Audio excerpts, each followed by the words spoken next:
And that is a big thing that we're going to be looking at, is specifically the teams that are figuring out how to handle some very odd shifts inside of circles, managing to kind of use the train itself to get into that later game situation, rather the ones that are going for more. Oh my god. Little ghost. Sorry, you were making a point. No, you're fine. My brain just shut down entirely. It's, I guess 777. This is not the, do the big spins. Do the big spins. Dodge the headshots. Anyways, you were saying?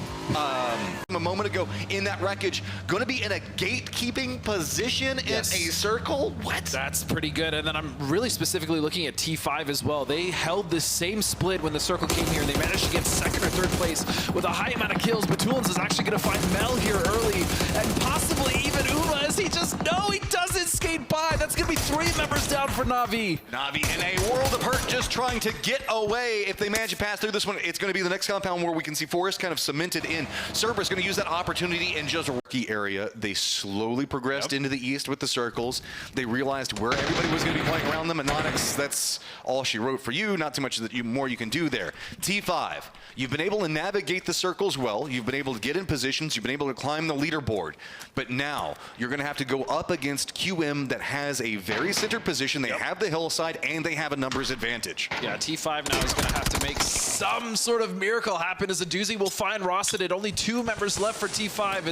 As you said, they are at a big disadvantage here on the bottom of the slope.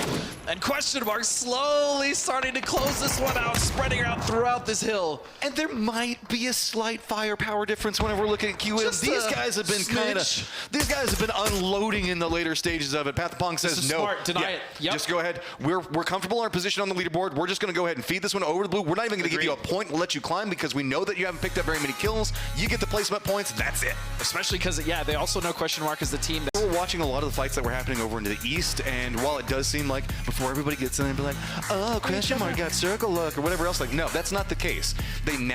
Yeah. I mean, just essentially whip out the red cape, right, and just do a little bit of. Oh, he backed up into it. This is bad though. I mean, we laugh, but this is the second time a member of the Expendables has thrown away a life this early. I mean, I understand. So with that, if you mind, Game PT is going to have to deal with 17 Gaming now coming in from the south, just down below them. Question mark already put a finish to whatever's going on over there.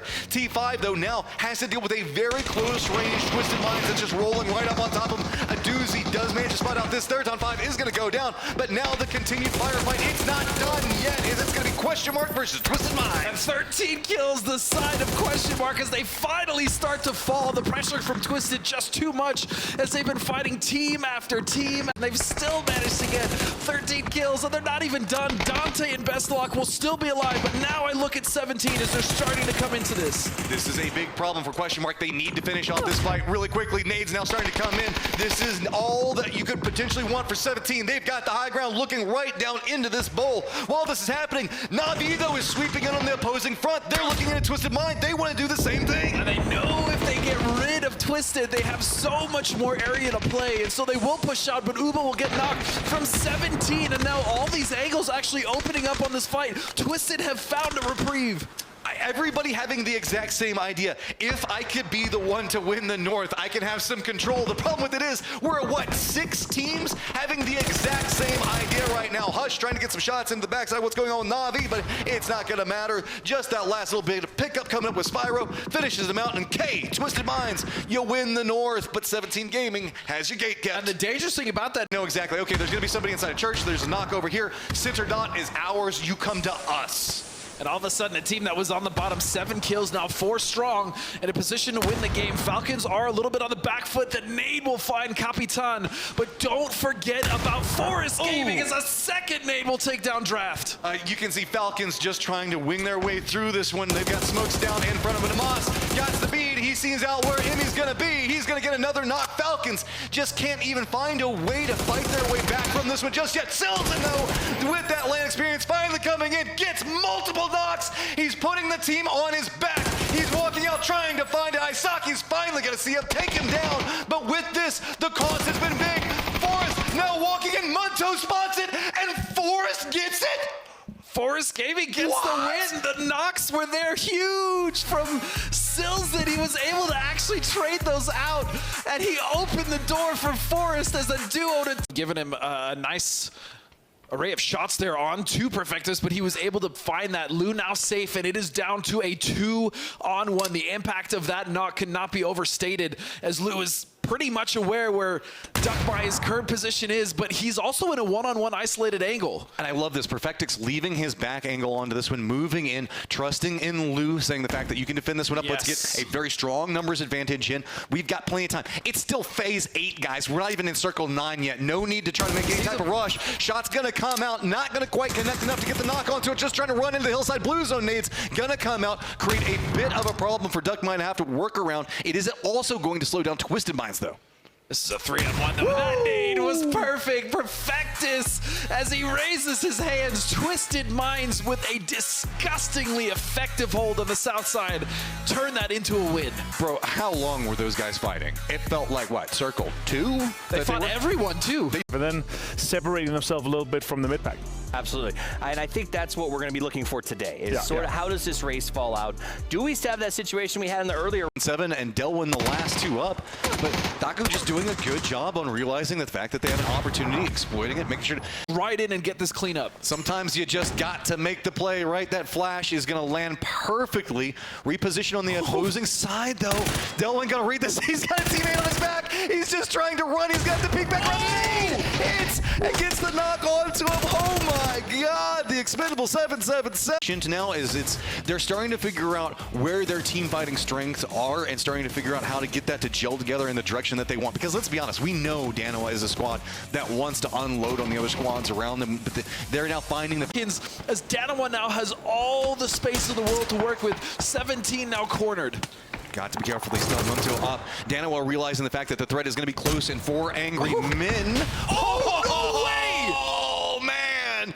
That is coming at the worst time for 4 angry men. Here comes the push from the double up of Danoa. Falcons also spotted that, trying to see if they can get something, but it's going to come way too late as Danoa just takes all of it. That was a disgusting Panzer from Loki as he finds 2 members. Just like, I dodged the nade, my life is good. And Hwin has to be huge here for the Sonics to allow them any time to potentially recover. Shrimsy would love to get these reses. Hwin has to put damage on Danoa to just sway them from pushing over and pouring over this ridge and taking care of the Sonics, but Loki will find the knock and Sonics will fall. Danoa now sweeps the top 9 kills. They've got their eyes set on that 10th. Himasa, what are you going to be able to do? There is no cover to be had. We are in phase number 8. Is going to be just a massive issue, though. Danoa does have some hurdles to get back into his direction. Well, I say that until Anonix just jumps in the car and just sends it down into the middle and goes, nope, this is even mine too. Yeah, Anonix will take that position now and start to look for shots on Himasa. And this is going to buy the rest of members of Danoa some time to start to rotate in as well.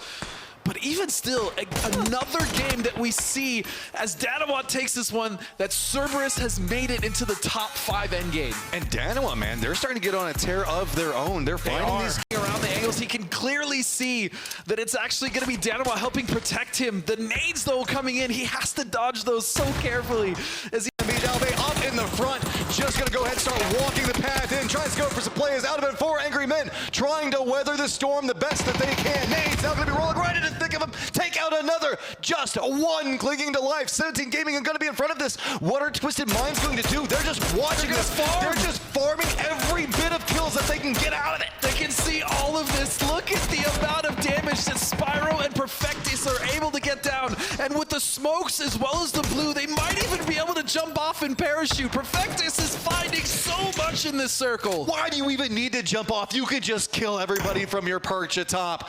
Just make everybody down below you's life absolutely miserable. Juju just trying to find a way out. He's just got this tree for cover, and that's it. Look at all of these blue zones coming up on top of him. There's nowhere to go. He just feeds it over to the blue zone itself, and yes, Twisted Minds picks up the win. Despite all the damage they took, that 5-story, we talked about it, 17 actually had that. Buy them enough time, but look at this. Loki with the Panzer has to be careful as he's going to find it in phase. Will go down. Go across. Long's going to hit the shot onto 1. 17, how many can you get alive? They're just pushing right into Tendrils positioning. They realize catching some airtime. They're going to pop out, land it. They got the kickflip off, but it's going to be defended. Tendrils is going to finally go down. 17 Gaming making the concerted push into the top, and Logos just trying to cling to life right now. I did not think 17 still had vehicle. Got to be careful. He's taking a ton of damage out of it. High ground is going to favor the Sonics, but it's going to be 17 Gaming that has a couple of definitive positions that they can push from. That's very important, as you said, Matt. The high ground position here could be the deciding factor for Sonics, which is why you see 17 desperately throwing grenades, trying to find a knock